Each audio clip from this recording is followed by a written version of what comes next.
নমস্কার বন্ধুরা, কেমন আছেন সবাই? আশা করছি ভালো আছেন। আরও একটা নতুন ভিডিওতে আপনাদের সবাইকে স্বাগতম। তো রথযাত্রা স্পেশাল তেমন কোনো রেসিপি কিছুই বানাইনি। ভেবেছিলাম এটা ওটা বানাবো, কিন্তু বানানো হয়নি।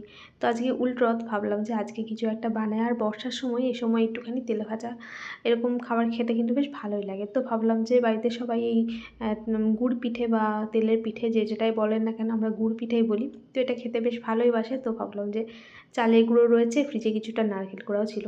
তো ভাবলাম যে এই পিঠেটা আজকে বানিয়ে নিই। তো পিঠে বানানোর জন্য একটা বাটির মাপ করে দিয়েছি 1 বাটি আটা, 1 বাটি চালের গুঁড়ো, আর তার সাথে দিয়েছি বেশ খানিকটা নারকেল কোড়া। তবে নারকেলটা একদম মিহি করে কোড়াইনি, নারকেলটা ছোট ছোট টুকরো করে কেটে মিক্সিতে দুবার ঘুরিয়ে নিয়েছি। তাতে একদম মিহি করে হয়নি, একটু দানা দানা আছে। সেটা মুখে যখন পড়বে না নারকেলের দানাগুলো, খেতে খুব ভালো লাগবে। তো সেভাবেই দিয়েছি। সাথে মিষ্টির জন্য আমি গুড় আর আখের গুড় আর চিনি মিশিয়ে নিয়েছি। আপনারা শুধু গুড় বা শুধু চিনি দিয়েও বানাতে পারেন, তবে যেহেতু গুড় পিঠে, গুড় দিয়ে বানালেই বেশি ভালো হবে। আর সেই সাথে দিয়েছি ছোটো এলাচের দানা থেতো করে। আর এদিকে উষ্ণ গরম জল আগে বানিয়ে রেখেছিলাম। হালকা উষ্ণ গরম জল দিয়ে ব্যাটারটাকে বানিয়ে নিতে হবে। এই পর্যায়ে ব্যাটারটাকে খুব ভালো করে 5-7 মিনিট সময় নিয়ে ভালো করে ফেটিয়ে নিয়েছি। এই সময় ব্যাটারটা ভালো করে ফেটিয়ে নিলে পিঠেগুলো সুন্দরভাবে ফুলবে আর নরমও হবে, খেতে ভীষণ ভালো লাগবে। আর ব্যাটারটা বানানোর জন্য আমার এখানে জল লেগেছে, যে বাটি মাপ করে চালের গুঁড়ার ময়দা নিয়েছি সেই বাটি মাপ করে 2 বাটির থেকে একটুখানি কম জল আমার লেগেছে। তো ব্যাটারটাকে রেডি করে এইভাবে আমি ঢাকনা দিয়ে ঢেকে রেখে দিয়েছিলাম ওই 15 মিনিট মতো। 15 মিনিট পর এখন আমি পিঠেগুলোকে ভেজে নেবো। আর দেখুন ঠিক এইভাবে করে ব্যাটারটাকে বানিয়ে নিয়েছি। তো পিঠে ভাজার জন্য এখন এই যে গ্যাসে কড়াই গরম করতে বসিয়ে দিয়ে কড়াইয়ে দিয়ে দিচ্ছি সাদা তেল। আর এই পিঠেগুলো ভাজার জন্য কিন্তু একটু বেশি তেল লাগে, একটু বেশি তেল টানে পিঠেগুলো। এগুলো খাওয়া শরীরের জন্য একদমই ভালো নয়, কিন্তু মাঝে মধ্যে খেতে ভালো লাগে, তো সেই জন্যই বানানো আর কি। তো দেখুন প্রথম পিঠেটাই কিন্তু সুন্দরভাবে দেখুন ফুলে উঠেছে, আর প্রত্যেকটা পিঠেই কিন্তু সুন্দরভাবে ফুলে উঠেছে। তো এই একটা পিঠে ভাজার পর সাইড করে ভাবলাম যে আরেকটা পিঠে দিই, কিন্তু না, এগুলো একটা একটা করেই ভাজতে হবে। আরেকটা পিঠে দিয়েছিলাম সাইডে, তো ওটা সাথে একটা আটকে গেছিলো। তারপর আমার না, তাড়াহুড়ো করে লাভ নেই, ধীরে সুস্থে সময় নিয়ে একটা একটা করে ভাজি। পরিশ্রমের ফল যদি সুন্দর হয় তবে কষ্টটাকে আর কষ্ট বলে মনে হয় না। তো যাই হোক, পিঠেগুলো এত সুন্দর ফুলছে দেখেই মনটা ভালো হয়ে যাচ্ছে। তো ভাবলাম যে ঠিক আছে, আস্তে আস্তে একটা একটা করে ভেজে নিই। তো একে একে সব পিঠেগুলো প্রায় ভাজা হয়ে এসেছে, আর কয়েকটা বাকি আছে।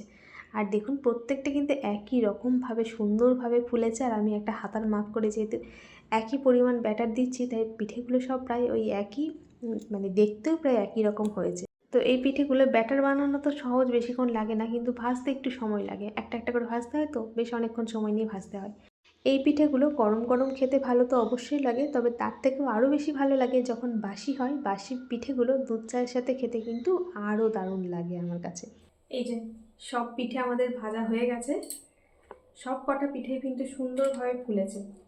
এবার খেয়ে দেখার পালা, খেতে কেমন হয়েছে। আমরা বলি গুড় পিঠে, অনেকে বলে তেলের পিঠে। তো যে যেই নামেই ডাকুন না কেন, এই যে তেলের পিঠে বা গুড়ের পিঠে আমাদের একদম রেডি হয়ে গেছে। আমরা গুড় পিঠেই বলি। আর অনেকে মালপোয়া বলে, তবে এটা কিন্তু মালপোয়া নয়। মালপোয়া ময়দা, সুজি, তারপর বাদাম, নারকেল ওসব দিয়ে বানানো হয়। এর মধ্যে আমি সুজি ময়দা কিছু দিইনি, চালের গুঁড়ো দিয়েছি। তো এটাকে আমরা গুড় পিঠেই বলি। একটা ভেঙে দেখাই কেমন হয়েছে আসলে ভেতরটা। দেখুন বন্ধুরা, পিঠেগুলো একদমই নরম তুলতুলে হয়েছে। যখন এখন গরম রয়েছে এই সময় বাইরেটা একটু মুচমুচে আর ভেতরটা নরম, আর যখন ঠান্ডা হয়ে গেছে তখন এই পিঠেগুলো কিন্তু পুরোটা একদম নরম তুলতুলে, খেতে ভীষণ ভালো হয়েছিল, ভীষণ ভালো হয়েছিল। রেসিপিটা আপনাদের কাছে কেমন লাগলো একটু কমেন্ট করে জানাবেন বন্ধুরা। একটা খেয়ে দেখি।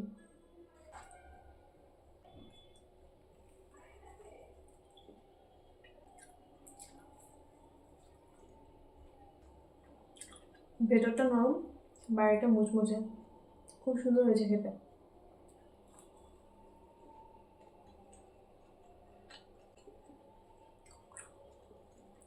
তার মধ্যে নারকেলের টুকরোগুলো মুখে পড়ছে, খেতে ভীষণ ভালো লাগছে। নারকেলটা একদম মিহি করে পুরো কুড়িয়ে দিইনি, একটু দানা দানা ছিল। মিক্সিতে কুড়িয়ে নিয়েছি ছোটো ছোটো টুকরো করে, মিক্সিতে দুবার একটু মিক্সিটা ঘুরিয়ে নিয়েছি, ব্যাস। তার জন্য নারকেলের টুকরোগুলো মুখে বেশ পড়ছে।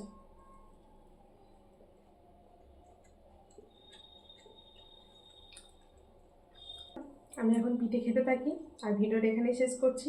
দেখা হবে নতুন আরেকটা ভিডিওর সাথে। সবাই ভালো থাকবেন, সুস্থ থাকবেন। এখন তার মতো টাটা। এখন মা আর আমি খেলাম, মিঠি বাবা মিঠি এখন থেকেও বাড়িতে নেই, ওরা পরে খাবে, এখন আমরা খাই।